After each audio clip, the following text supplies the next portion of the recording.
let's zoom out of the particular incident and look at the larger picture. Extremist groups, there are some who are pledging now allegiance or wanting to support.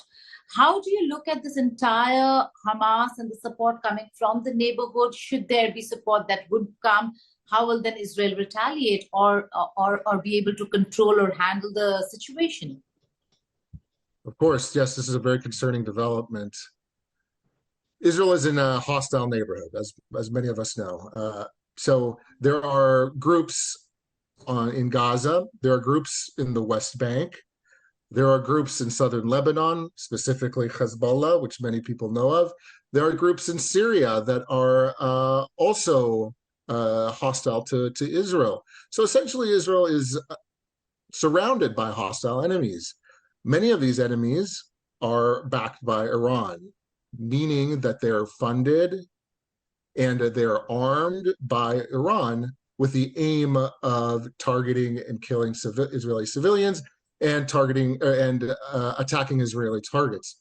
Now, what concerns me the most at this point right now is that if a ground invasion occurs in Gaza by the Israeli military, these other arenas, the West Bank, Lebanon, Syria, maybe as far as Iraq, maybe even Yemen, will attack Israel, creating a multi-front conflict.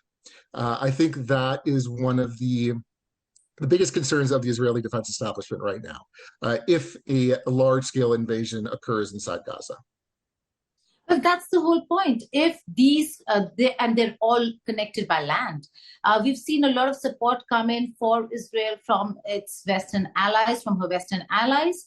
But when it comes to on-the-ground military support, what can we expect, Joe? Should there be a full-on conflict, which now Netanyahu has already declared is a war?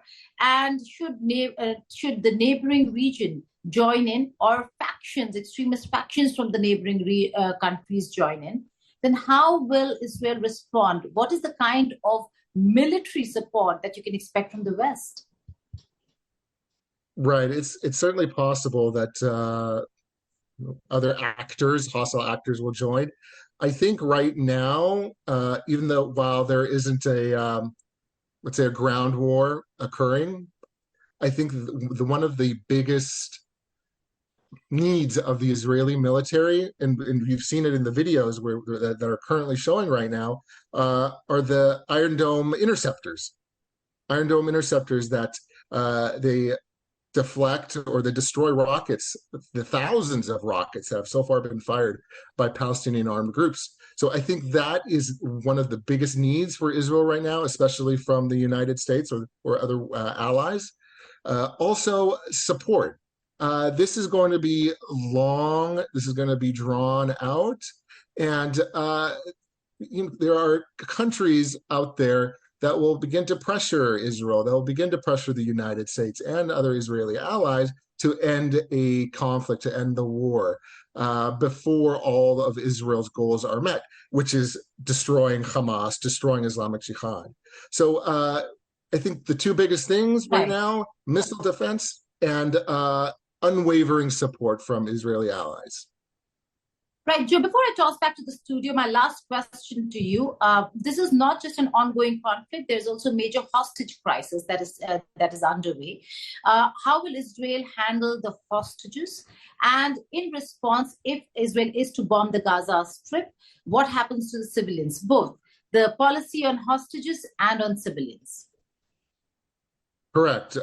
Listen, Israel is very sensitive to hostages, about hostages. This goes back decades. Israeli hostages were taken during the Munich Olympics, for instance. So it is very sensitive to them. So I believe Israel will do everything it can in its power to make sure that the civilians that have been taken, including the soldiers that have been taken into the Gaza Strip, return home safely, despite a potential ground war inside Gaza.